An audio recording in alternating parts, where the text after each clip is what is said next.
সুপ্রিয় কৃষক ভাই, আমি আরও একটি পোকা নিয়ে একটু কথা বলতে চাই।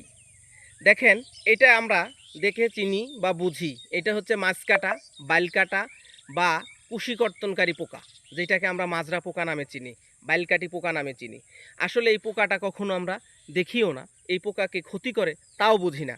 এর থেকে প্রতিকারের উপায় কি? শুধুমাত্র আমরা একটাই জিনিস বুঝি, আমরা ডিলারের কাছে গেলে একটা অনুমোদিত বিষ থাকবে, উনি এই বিষটা দিয়ে দিবে। বিষটা আমি জমিতে দিলে আমার মস্তিষ্ক নিয়ন্ত্রণে আসে, কিন্তু আমার ক্ষেত নিয়ন্ত্রণে এখনও আসে নাই। দেখেন, এই পোকাটা এই ক্ষতিটা যে করে, এর মা পোকা আপনার জমিতে বসতে দিয়েন না, আসতে দিয়েন না। সকালে ভোরে আসবেন, এই পোকার উপস্থিতি টের পাবেন। এই যে দেখেন, এ হচ্ছে মাজরা পোকার মা, এর নাম হচ্ছে মথ। এই পোকাটা ধানের ধান রোপণের 8 থেকে 10 দিন এর মধ্যে আপনার জমিতে অবস্থান করবে। এ কিন্তু একটা ডিম দিয়ে যাবে আপনার জমিতে 56 ঘন্টার মধ্যে। এই ডিম থেকে কীড়া রূপ নেবে। এটা দেয় কোথায়? দুইটা পাতার মাঝখানে চিপা জায়গায়, এই জায়গাটা সে ডিম দিয়ে যাবে।